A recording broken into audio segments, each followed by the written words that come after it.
नमस्कार दोस्तों, आप देख रहे हैं HW न्यूज और मेरा नाम है सोनू कनौजिया। मैं इस खबर की शुरुआत के पहले आपसे अपील करना चाहूंगा कि आप इस वीडियो को पूरा देखें और साथ ही यह भी अपील करना चाहूंगा कि आप इस वीडियो को बड़े पैमाने पर शेयर करें, साथ ही हमारी मेंबरशिप भी जरूर लें। नफरती बयानों को लेकर जिस तरह से मोदी सरकार देर से जागी, उसी तरह से दिल्ली पुलिस भी देर से जागी है। तमाम विवादों के बाद अब दिल्ली पुलिस ने नफरती बयान देने वाले और धार्मिक भावनाओं को आहत करने वालों के खिलाफ मामला दर्ज करना शुरू कर दिया है। दिल्ली पुलिस ने दर्जन भर लोगों के खिलाफ FIR रजिस्टर की है। जानकारी के मुताबिक दिल्ली पुलिस की इंटेलिजेंस फ्यूजन और स्ट्रेटेजिक ऑपरेशन यूनिट ने ये मामले दर्ज किए हैं। आइए आपको बताते हैं कि पुलिस ने किन किन लोगों के ऊपर मामले दर्ज किए हैं। सबसे पहले मैं आपको बताता हूं कि कौन सी धाराओं के तहत मामले दर्ज किए गए हैं। उसके बाद मैं आरोपी और उनके गुनाहों के बारे में भी आपको बताऊंगा। नवभारत की एक खबर के मुताबिक उन्हें एक पुलिस अधिकारी ने बताया है कि उन लोगों के खिलाफ मामले दर्ज किए गए हैं जिन्होंने सार्वजनिक शांति बनाए रखने और विभाजन के आधार पर लोगों को भड़काने के खिलाफ संदेश पोस्ट या शेयर किए हैं। उन्होंने आगे बताया कि IPC की धारा 153 यानी कि दंगा भड़काने के इरादे से जानबूझकर उकसाना, 295 किसी भी धर्म के अपमान के इरादे से प्रार्थना स्थलों का अपमान करना और 505 सार्वजनिक शरारत वाले बयान देना, इनके तहत मामले दर्ज किए गए हैं।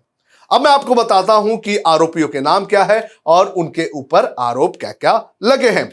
सबसे पहला नाम आता है यति नरसिंहानंद सरस्वती का।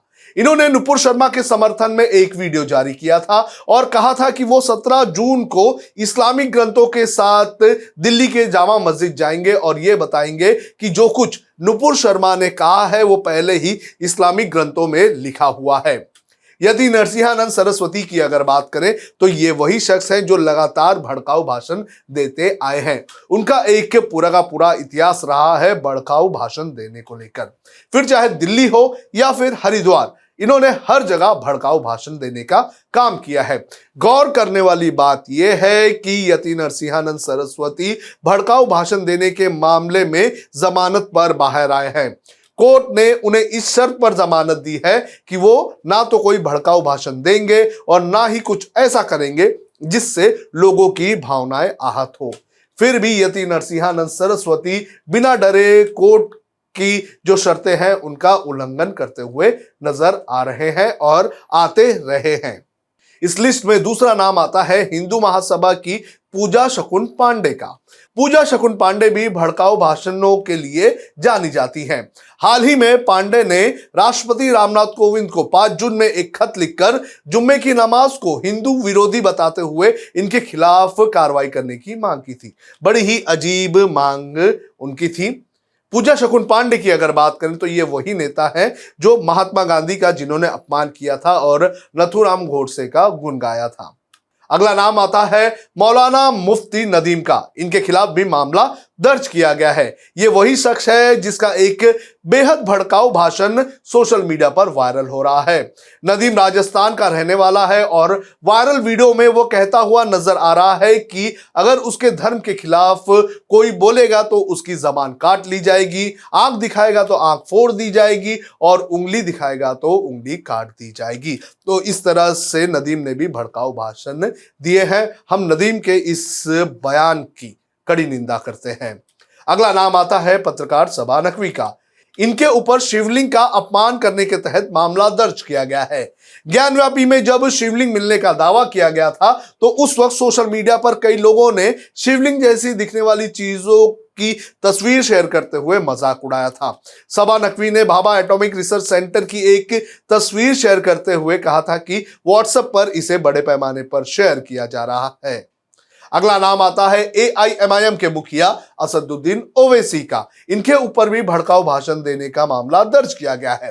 हालांकि सोशल मीडिया पर ओवैसी ने एक पोस्ट शेयर किया है और उसमें उन्होंने लिखा है कि उनके ऊपर कोई भी मामला दर्ज नहीं होता है। उन्होंने लिखा है कि मुझे FIR का एक अंश मिला है। ये मेरी देखी हुई पहली प्राथमिकी है जो ये स्पष्ट नहीं कर रही है कि अपराध क्या है। हम इससे भयभीत नहीं होंगे। जहां तक मेरे खिलाफ एफआईआर की बात है, हम अपने वकीलों से सलाह लेंगे और जरूरत पड़ने पर इसका समाधान करेंगे। अभद्र भाषा की आलोचना करने और अभद्र भाषा का प्रयोग करने की तुलना नहीं की जा सकती है। ओवैसी ने एक और ट्वीट में कहा कि ऐसा प्रतीत होता है कि दिल्ली पुलिस में यति, नुपुर शर्मा और नवीन जिंदल के खिलाफ मामलों को आगे बढ़ाने का साहस नहीं है। यही वजह है कि मामले में देरी और कमजोर प्रतिक्रिया जारी है। वास्तव में यति ने मुसलमानों के खिलाफ नरसंहार को बढ़ावा देने और इस्लाम का अपमान करके अपनी जमानत की शर्तों का बार बार उल्लंघन किया है और लोगों के खिलाफ भी मामले दर्ज किए हैं। कुछ ऐसे नाम हैं जिनके बारे में तो पूरा देश जानता है और लगभग दुनिया के 12 इस्लामिक देश भी। मैं बात कर रहा हूं नुपुर शर्मा की। दिल्ली पुलिस ने हेट स्पीच की 2 एफआईआर दर्ज की है, जिसमें से एक अकेली पूरी नुपुर शर्मा के ऊपर है।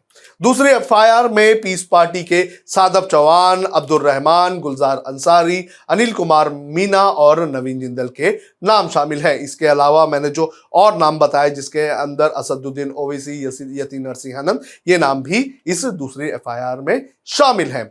वैसे नुपुर शर्मा और नवीन जिंदल के खिलाफ देश के दूसरे राज्यों में भी मामले दर्ज किए गए हैं। महाराष्ट्र के पायधुनी, मुंब्रा और औरंगाबाद पुलिस स्टेशन में मामले दर्ज हैं। इसके अलावा हैदराबाद में भी इन दोनों के खिलाफ मामले दर्ज किए गए हैं। मुंबई पुलिस ने तो इन दोनों आरोपियों को समन भी जारी किया है।